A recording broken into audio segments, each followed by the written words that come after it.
We want to start with some breaking news. We have an update on that shooting in Metairie where a deputy shot and killed a woman. It happened near the intersection of Lisa Drive and Veterans Boulevard. Looks like Sheriff Joseph Lopinto is speaking about it now. Got flagged down in reference to it. Ended up trying to make a stop on the female further up the block, somewhere around Park Manor.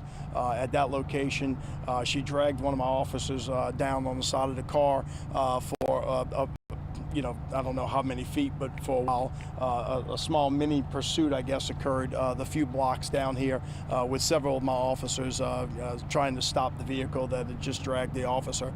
When she got to traffic here at this location, they continued to try to de-escalate the situation. Doesn't seem that a whole lot was right with her from what I'm gathering.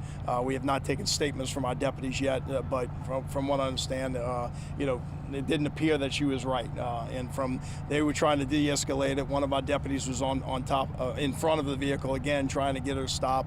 She ended up taking off and hitting that deputy again.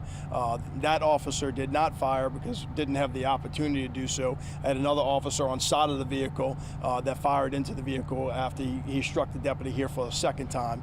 The vehicle went forward probably about another 40-50 feet from where you'll see the casings behind.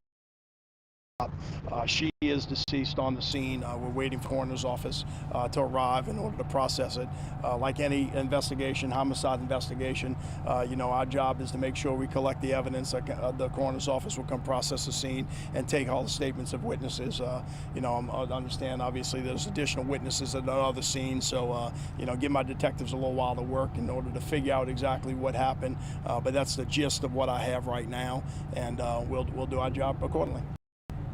Sheriff, you said this started with a disturbance between the woman and parish workers. I believe they're parish workers, but as I said, that's what I'm told, but I haven't seen them to know that firsthand, so I don't know what exactly happened, but I think it's parish workers from what I understand. Do you know what the parish workers are doing? Are they clear? I don't know if they're clear. I don't know. I have a clue. As I said, this has just happened, 30 minutes ago, so I'm sure some of my detectives know what that answer is. I just don't know what that answer is yet, but we will be able How many shots were fired, and what's the status of your injured deputy? Injured deputy, he's going to the hospital, but minor injuries, the one that was hit, but he is going to the hospital to get checked out. Obviously, the shooter deputy was on the side of the vehicle trying to protect his life, so no damage, no injuries to him. We are, when you asked about the casings, I didn't count them.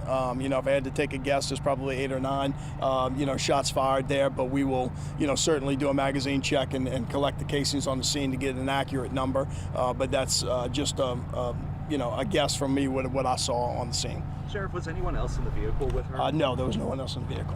When deputies arrived, was she still on the scene at Park Manor?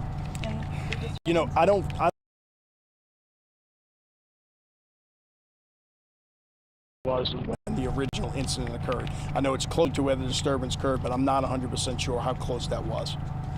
So this started with a pursuit somewhere further down. Further down, Park Manor is not that many blocks down, but a few blocks down. But she obviously dragged the deputy to the first stop. They jumped back in their vehicles, chased her down to here. She got stuck behind traffic, tried to de-escalate again, tried to get her to stop, and then she tried to run over deputies again. So. I know it's hard to say just because we're 3 days after a hurricane. There's long lines, it's hot. Do we think anything is involved with the hurricane? I have no clue what her motive or any information about her. I don't know at this point in time. Look, as I've said yesterday and will say again, tensions have been high around here.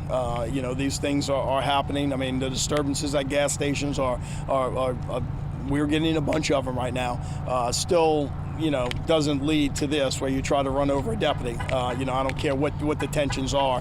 People need to learn a little patience around here. But that being said, the circumstances with this individual, I'm not sure. I just don't know that. Sheriff, do you have an age on the deceased woman? I don't even know who the deceased is. No, I do not. No. Anything else, Sean? All right, y'all. We'll get you some information when we have it. Give us a little time to do a little work. Thank you. Appreciate it. And there you just had it, Sheriff Joe Lopinto, just recapping and giving us what he knows at this moment.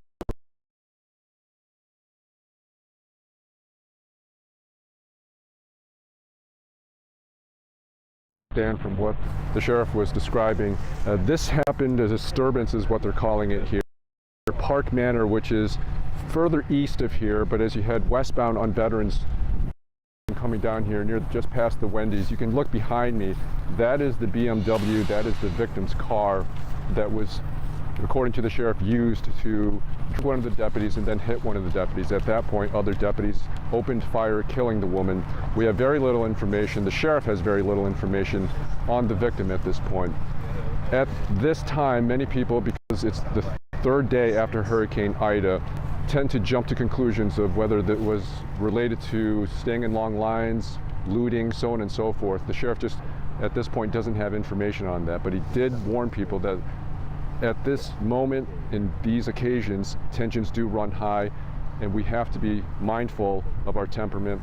He did say that his deputies tried to de-escalate the situation, but at some point after the woman allegedly struck the deputy, other deputies opened fire. We asked the sheriff how many shots were fired. He didn't want to venture a guess, but at this point he is looking at the casings. He said perhaps 8 or 9.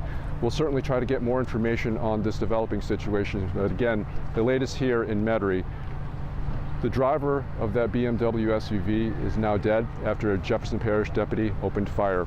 According to the sheriff, that woman tried to run over one of his deputies. Reporting in Metairie, Tom Trung, Eyewitness News.